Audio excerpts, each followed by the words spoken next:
అందరికీ నమస్కారం. నేను మీ అనిల్ కుమార్. మనం ఈరోజు టెక్కడి గ్రామంలో ఉన్నాము. ఇక్కడ చూస్తుంటే పత్తి చేను బాగుంది. మన రైతు కూడా మనతో పాటే ఉన్నారు. వాళ్ళు ఏమేమి మందులు వాడారో రైతు మాటలోనే మనం విందాం. చెప్పండి సార్. నా పేరు కోన మంజయ్ అంటారు. టెంకర్ విలేజ్ మాది.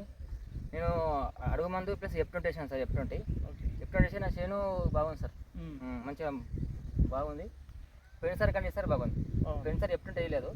ఈసారి మీరు చెప్పేసరికి F20 వాడినా బాగుంది సార్.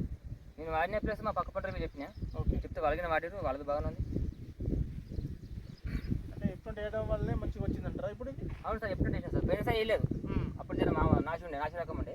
ఈసారి F20 వాడినా బాగా వచ్చింది సార్. మంచి రిజల్ట్ ఉంది. ఎందుకంటే రిజల్ట్ మనకి ఏంటంటే 20 రకాల సూక్ష్మ స్థూల పోషకాలు అన్నీ ఒకటే దాంట్లో మనకు వస్తాయి కాబట్టి పంట ఏంటంటే మనము అడుగు మందు కంటే కూడా దీన్ని ఫాస్ట్గా తీసుకుంటుంది.